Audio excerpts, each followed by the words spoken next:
Now, in the next 10 minutes, two gentlemen will have 5-minute closing statements, and they will resolve all the disputes right here in the next 10 minutes. I'm sure we're all looking forward to that. We'll begin with David Wood. All right, I find it amusing that so many Muslims were nodding in agreement with that last statement that I had said. Well, they thought that it was a ghost, and Jesus was trying to convince them otherwise. And yes, you've refuted David. No, these Jews believed that you could be a ghost. The resurrection was something else. You could come back as a ghost. But the resurrection was something that happened at the end of time when God reunites the spirit with your body. That was what the resurrection means. And so there's no problem here as long as you understand some basic Christian and Jewish theology. And they're consistent. Now, I'll just say a few things, which I think will close us out. Certainly many more unresolved issues. I'll say, Shadid, I'm not a master of Greek, but I'm in my 4th semester. Everything you said about Greek was wrong, and I'm only in my 4th semester. We don't have time to go through it right now, but just keep that in mind, that it's not the best idea to get all of your Greek information from, I have to say it, Muslim sources, unless you're really reliable. Let me talk about a couple of principles. One, never sacrifice good history for bad theology. Let me clarify what I mean here.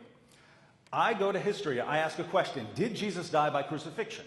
I go to Roman sources, I go to Jewish sources, I go to Christian sources, I go to all the earliest sources I can find, dating from within a couple of years to within the next century, and all of them agree that Jesus died by crucifixion.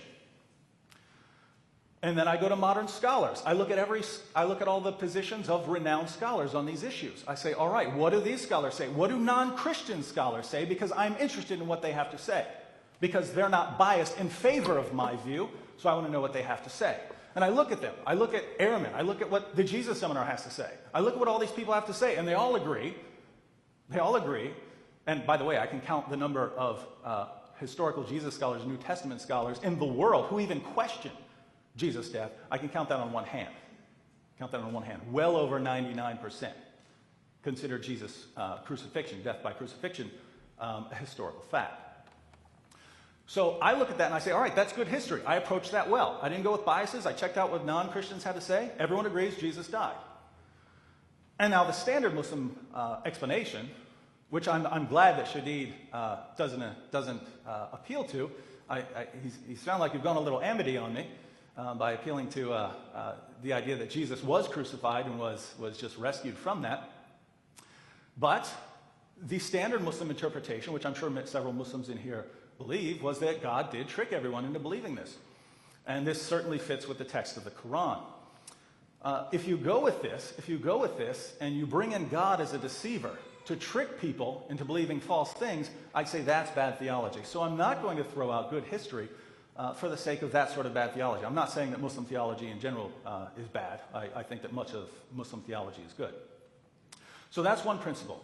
Two, never sacrifice, said this before, never sacrifice the clear for the sake of the unclear. You don't go to the ambiguous passages and use them to throw out all of the clear passages. No, you go to the clear passages, and then if you ever run into an ambiguous passage, Jonah, Hebrews, you look at all the clear passages, and in this case, the clear passages are completely consistent. Jesus died, Jesus died, Jesus died. Anything else? Any other principles? Well, I would say never confuse evidence with maybe. I laid out all my sources. I laid out all the comments of scholars. And, well, maybe this passage means this. Maybe the Greek means that. No, the Greek doesn't mean that. The passage doesn't mean that. So why am I going to throw out the evidence, all the evidence that's laid down for a bunch of misinterpretations of all these various texts based on misinterpretations of the Greek? Who would this convince?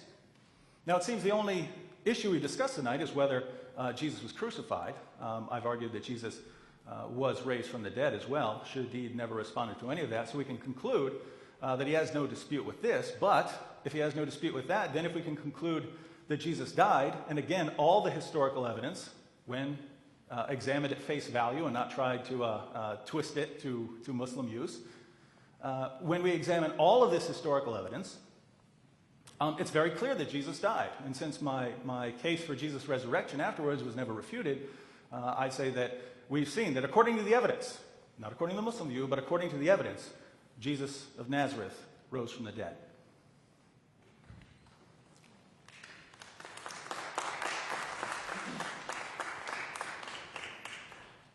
Okay, well, let's start off with that last point. Again, he told us that according to Jewish theology or thought at the time, they believed that a resurrected body was a physical body. That's what he said, you see? Yet, right, when the story in their book tells us that when he appeared unto his disciples, they were Jews. Yet they're thinking he was a spiritual body. And yet your argument is that he was resurrected. He keeps telling us, right, that Christians believe Jesus was resurrected. He was resurrected. Well, again, if that's the Christian theology, and those are supposed to be the first Christians, right? Yet you're telling us that Jewish theology teaches us that the resurrected body is a physical body. Then why do they believe that he's a spiritual body? And why do you rest your argument on that? He went out of his way to show them then. See, put that in the context of what they believe. You see? Not what you later Christians believe. But since you're resting your argument on resurrection, and you say that they believed in resurrection as a physical body, yet these people believing that he's a ghost, which contradicts what you said. They believe he's a ghost, and he's going out of his way then to show them that he's not a ghost, that he's actually a physical body, in contradiction to the idea that, as your scriptures say, the resurrected body is a spiritual body.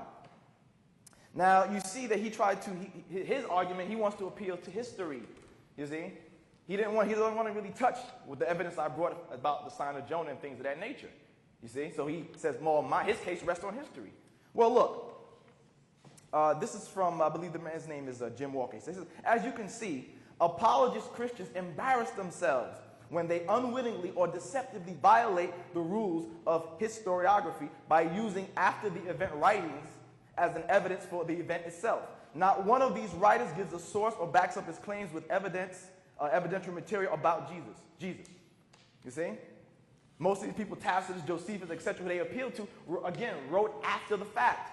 And the sources that I have show that they wrote from hearsay because they weren't eyewitnesses. So how could they know for sure?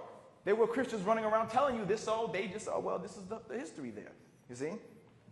So what we showed, number one, was that there were two different accounts of how he was allegedly killed, you see?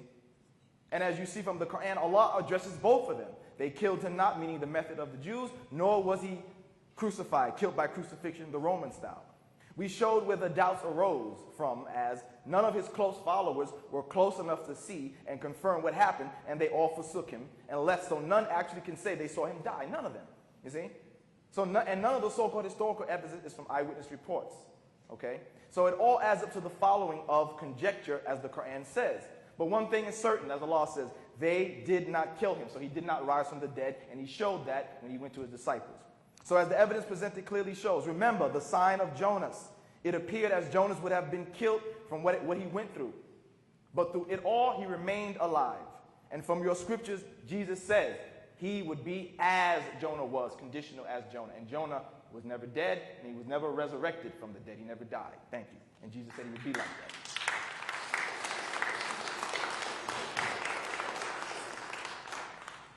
Thank you very much. I believe Nabil has some announcements about the brief amount of time we have between now and the next debate, and any other housekeeping duties we have. Thank you, everyone, for showing up. You have the surveys with you. Please fill them out and leave them on the table in the corner. We don't have time for Q&A right after this session.